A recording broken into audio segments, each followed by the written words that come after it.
started our Tuesday in the upper 30s, but now we're going to see a warming trend with temperatures reaching around 80 degrees tomorrow. Also a mostly dry week, but we just have a 20% chance of rain tomorrow.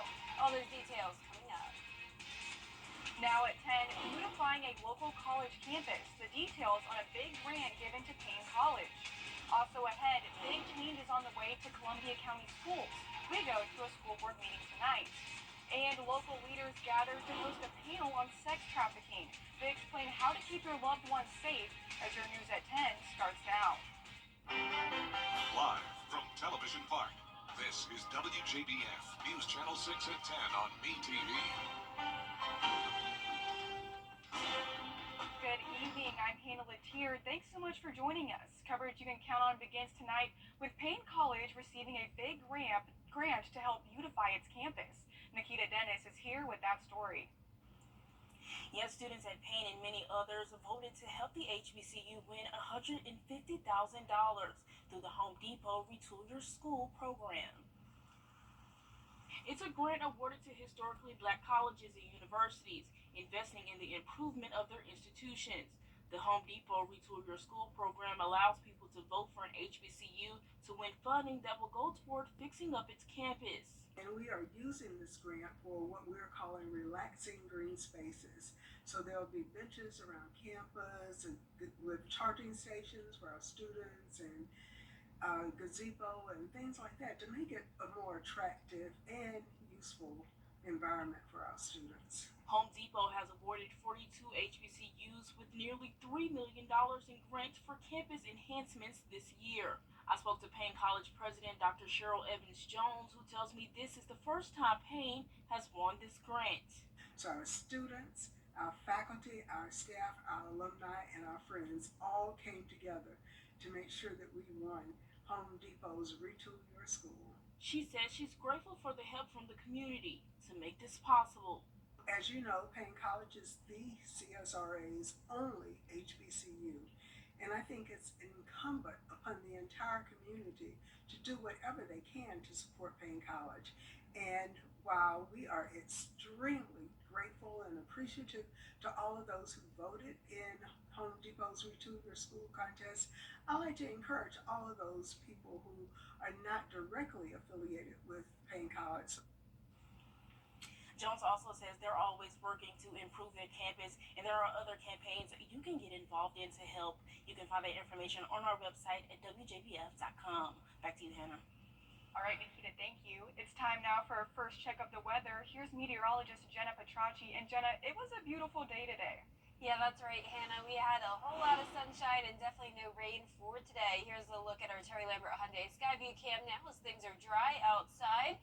Earlier today, we made it to a high of 74. That's certainly quite a bit warmer from the past couple of days, but still below our average of 80. This morning, it was chilly, 39 degrees. On average, we're at 52. So you definitely needed a jacket earlier this morning, and you'll still want to hold on to it for tomorrow morning, even though it is a bit warmer. Just 2 degrees warmer in Augusta, but 10 degrees warmer in Aiken, 9-degree rise in temperatures in Edgefield and Lincolnton, and that puts us in the low to upper 50s. Definitely the coolest in Augusta, sitting at 50 exactly. 59 though, still in Allendale and Barnwell, 58 in Aiken. Gibson, you're sitting at 59, 60 in Crawfordville, 61 in Edgefield and Washington. Winds are coming in from the southeast, bringing in that warmer air. 6 miles per hour in Aiken, 7 in Edgefield, 7 as well in Lincolnton. Overall, pretty calm night. Now up towards the Midwest, we do have a lot of activity with this low pressure system bringing scattered showers and thunderstorms, along with a trailing cold front that extends all the way down into the southwest. Now for our area, not much rain associated with this portion of the cold front. And of course, that's what's moving into our direction. So tomorrow we could have a few sprinkles in the evening, but for the most part, this high pressure keeping us dry with sunshine to start your Wednesday. Mostly clear and dry in the morning, 60 at 9 a.m., warming up to around 80 degrees tomorrow. And then around the 5 o'clock hour is when we could have a few sprinkles. So coming up, I'll have a look at the futurecast and the 10-day forecast. So stay with us, but back to you, Hannah. Looking forward to it, Jenna. Coverage you can count on continues now back in Columbia County. I went to the Columbia County School Board meeting tonight where the superintendent proposed the fiscal year 2025 budget, and there were a few big changes. One of the biggest changes in next year's budget is an increase in teacher salaries. The state provided a $2,500 increase for teachers, and with that, we added a $500 local increase to bring that to $3,000. That brings the starting salary for first-year teachers in the district to just over $50,000. Dr. Flint says the increase will keep the school system competitive when it comes to attracting and retaining educators. It's not just about pay, it's also about providing an environment where they want to be. It's providing support, it's providing materials and resources, supporting students with their behavior and their discipline. And so we look at all of those areas, but pay is also one, especially in this time where we've seen double-digit inflation over the last couple of years. That inflation has impacted pretty much everything around us, including the school system. It's caused about a $4.5 million increase in employee health insurance policies in next year's budget. That's something we have been worried about. We've seen large increases the last 4 or 5 years in the cost of that health insurance program. That's going up this year, and it's going to go up again the next couple of years. So we are going to be challenged with that. But when we develop our budget, we also do this on a 5-year plan. So we know this is something we can sustain. Dr. Flint tells me this is something the school system can live with over the next few budget cycles while remaining fiscally conservative. Now, that budget will be presented again at the May 2nd and May 14th public meetings and will go to the school board for final approval at the May 28th meeting. Human trafficking has increased throughout the country, primarily involving children, some as young as 6 years old. AU is taking action through their AU Engage series. Experts say human trafficking can happen anywhere and impacts all walks of life. And human traffickers could be anybody, even people you know. During the discussion, panelists emphasized the impact social media has on sex trafficking. If you're looking at your significant other or your friend or your child and their mannerisms change, they're going to change no matter what as they grow older.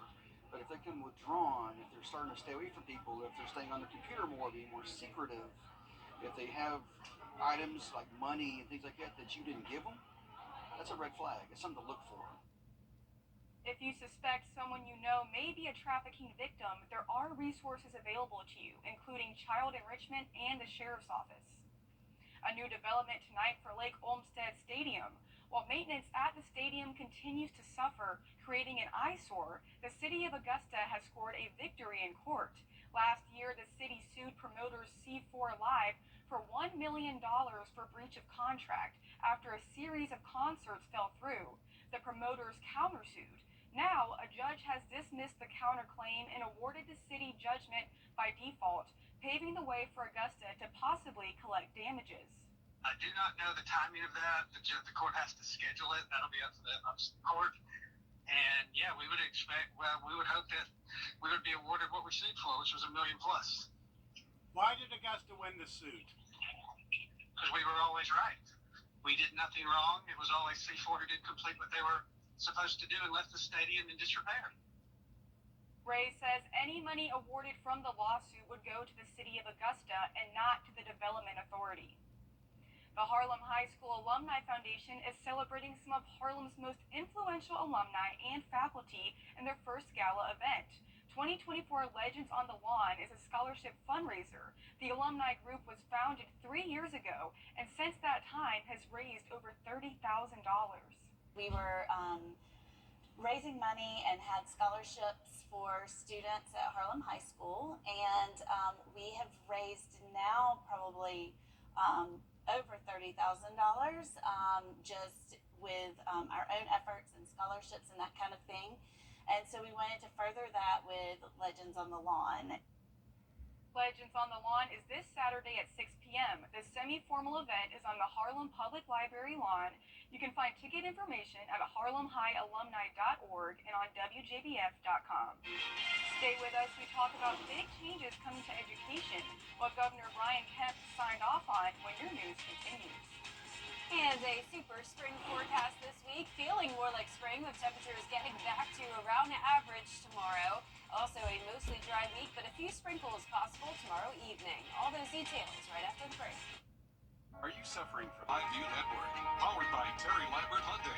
Low prices, big selection, and committed to quality customer service. Hi, I'm Mary Morrison with this week's community calendar. Make plans now to attend the Columbia County Spring Fair. It'll be held at the Columbia County Fairgrounds April 19th through the 28th. Come enjoy this family-friendly event with great fair food, rides, and new shows. The fair is presented by the Columbia County Merchants Association. Call the number on your screen for more information or simply log on to columbiacountyfair.net. Add your events. Log on to WJBF.com. Keyword community. Now, your most accurate forecast with WJBF Live Viper 6.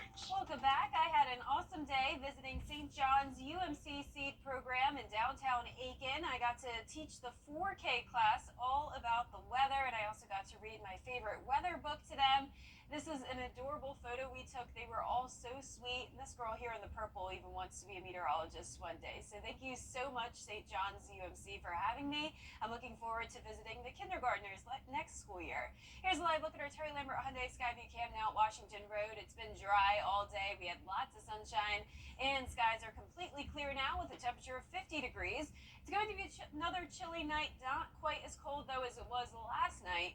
We started out our Tuesday in the upper 30s. We'll be more so in those upper 40s when you're headed out the door tomorrow morning. But right now, upper 50s, 58 in Washington and Crawfordville, 57 in Sparta, 60s still in Edgefield, 59 in Bamberg and Allendale, 57 in Millen. Satellite and radar showing high pressure in control. Not much going on across the southeast. We do have a cold front marching into our direction, though. This is bringing showers and storms into the Midwest.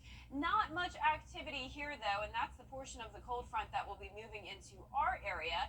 So no worries for the Columbia County Spring Fair tomorrow. If you're headed out there, you really don't have to worry about the rain too much. Now, I do have the chance of a few sprinkles in the forecast, but I'm talking sprinkles, and that's about it. Lows tonight will be in the upper 40s for the most part, and then we'll see them rise into the low to even upper 50s to finish off the week. So getting above average with the lows and the highs eventually will be around 80 degrees over the next few days, low 80s into the weekend, 86 by next week. So here it is on Futurecast, high pressure in control for now with that southerly wind coming in ahead of the front. The front will come through tomorrow evening, so we'll start to see an increase in clouds, and then as I mentioned, a slight chance of rain, just around 20%. Then by Thursday, back to sunshine, and instead of having a cool down behind that cold front, we'll quickly have a warm front move in, and this will be what causes those temperatures to warm up into the 80s over the weekend. Here's a closer look at home, though. Tomorrow at 4 o'clock, you can see the clouds pushing into the CSRA, and this is about it when it comes to the rain. It's been dry a lot lately, and we're not really going to see much when it comes to the rain tomorrow, and then possibly a few showers until around midnight, and the clouds push to the south, and the rest of our Thursday is sunny. Our lows tonight will be in the upper 40s to low 50s, so definitely warmer than last night. Highs tomorrow will definitely be warmer than today as well, upper 70s to around 80 degrees, which is our average for this time of the year. Other than that 20% chance of rain tomorrow, not a drop of rain expected in the forecast to finish off the week. We'll start to see more clouds move in Friday and Saturday, back to sunshine on Sunday. Beautiful next week as well with little to no rain, and getting even warmer next week, eventually to 90 degrees next Friday. So very, very spring-like. Yeah, I'm looking forward to, the rain kind of chilling out and getting warmer outside because I'm just tired of the cold. Exactly. It's perfect to get outside over the next couple of weeks. Absolutely. Well, thank you so much, Jenna. Georgia Governor Brian Kemp signing several education bills into law today. Addie's law will increase penalties for drivers who pass school buses that are stopped to prevent student deaths. Kemp also signing the controversial school vouchers bill, which gives parents $6,500 if their child is in a low-performing school district to allow them to choose the best school option for their child. But some lawmakers aren't thrilled, fearing it will remove money from public schools and go to private schools. Still ahead, talks of foreign aid and banning social media on Capitol Hill. The details after the break. Coming up in sports, a look at the opening day of the high school baseball playoffs for one local team looking to defend their state championship.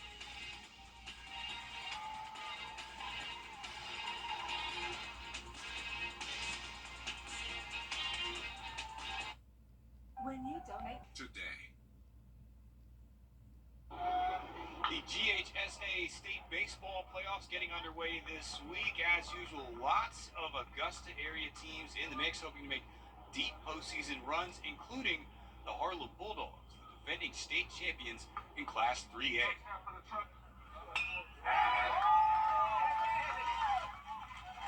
Already with a 3-0 lead in the first inning of Game 1 of the best-of-3 series against Doherty, the Bulldogs would add more as Jeremiah Hamilton drives one into left field to bring home Amerson Guy. Hamilton would later score to make it 5-0 after the first frame. That was more than enough run support for pitcher Caden Coyle, who was mowing down the Trojans roster. Skipper Jimmy Lewis kept his team aggressive on the base pass all night, and it paid off several times, including a bases-loaded 2 RBI double for Steven Harshbarger to put Harlem up 7-0 in the second inning. Harlem cruised to a 15-1 win in 4 innings in Game 1. Lewis has been Harlem's coach since 1979, has more than 800 career wins, and last year was his 6th state title with the Bulldogs. Harlem Athletic Director Rodney Holder, whose dad Terry Holder is a local baseball legend after coaching at Evans, Greenbrier, and Thompson, reflected on last year's championship run, and the man who has been the face of the program for nearly 5 decades. Yeah, it was pretty amazing. This community, rallies around anything these kids do, and our county's just always loved baseball, and Harlem and Evans going all the way back to the 60s and 70s. It's always been great baseball, and to be able to reward them for what all they do for us and our kids with a championship was amazing. And to see Coach, 1986 was the last one that he won. But the motor hasn't been any different since. He's had that motor then, he's got it now, and to see him raise that trophy was just amazing. The baseball family ties in Columbia County run deep, and not just for the Holders. It's neat because, there are connections everywhere. Tony McClatty, who I played with at Evans, his son Tristan, obviously an amazing player, was on that team last year. And, it goes all the way back even to the 60s and 70s. We have second, third, fourth generation kids that played on all those Harlem teams that were winning in the late 70s that are playing now. So it's just really neat. And the family tree, not just for Harlem, but for this whole county with baseball is amazing. It really is. We'll see what new chapters will be written this postseason. You can find all the playoff brackets at WJBF.com. In Harlem, Brendan Robertson, WJBF News Channel 6. Do you suffer daily? Universitytickets.com or call 803-641-3305. Let's face it, news is complicated. That's why WJBF.com makes it easy. Get clear, accurate stories, but don't waste your time. Plus, get the latest video in one click with WJBF Plus. Get it all at WJBF.com. And last but not least, each year, tens of thousands of horses are shipped across the border to Canada or Mexico for slaughter, according to the Humane Society. But one Colorado woman is making it her mission to take in horses destined for slaughter. Rachel Sauer with more. That's a good one, huh? Ruth Altman It's my love. has been rescuing horses since October of 2022. I didn't think this is the direction my life would go in. She says it all started when she learned of a neglected horse in Arizona. She's the thinnest horse I've ever seen in my life. Her feet were curling around, and they made her trot for the video, and she couldn't even walk. And now Altman focuses on rescuing from kill pens or horses destined for slaughter. It's a big issue. Because even though horse slaughtering in the U.S. is illegal, It just made an outflux of horses going to Canada and Mexico. while Altman says once the horse arrives at a kill pen, It is not a humane slaughter because there's no euthanasia per se. the journey itself is stressful. They pack them in. They're not allowed to be stallions crossing the border, so they will castrate them without anything. Over the years, Altman has been able to rescue roughly 16 horses and get them healthy. He had, I think, 5 abscesses, hoof abscesses. Ran blood work. He's got liver disease. And get them comfortable around humans again. She had a lot of trauma associated with the halter. The halter training after that was very difficult. Altman has 2 horses coming to her rescue on Monday, and while it is never an easy choice, There's 10 horses behind these 2 horses that are going to go to slaughter because I can't pick them all. She says it just makes this work that much more critical. I mean, that's all I can ask for. And the goal, of course, is always to find them forever homes. Well, that is an equally sad and touching story.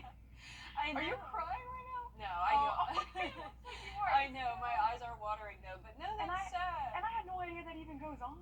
I know, I didn't know either. I mean, I never thought of like killing horses. I mean, you don't see them around that often, so you don't think there's that many even out there. But thank God for Ruth. Oh my goodness. I know, what an important job she's doing with all the Absolutely. horses. Well, our forecast this week looks really nice. We have a lot of sunshine. We'll have just a 20% chance of rain tomorrow in the evening. Temperatures will be starting out chilly in the 40s, climbing though all the way to 79 degrees, up to 80 on Thursday, sunny and dry. A little bit more cloud cover Friday and into Saturday. A warm weekend ahead in the 80s, 83 and sunny on Sunday, and then going all the way up to 90 next week. Well, your news continues at the top of the hour on WJBF News Channel 6 at 11. And Hogan's Heroes is next here on the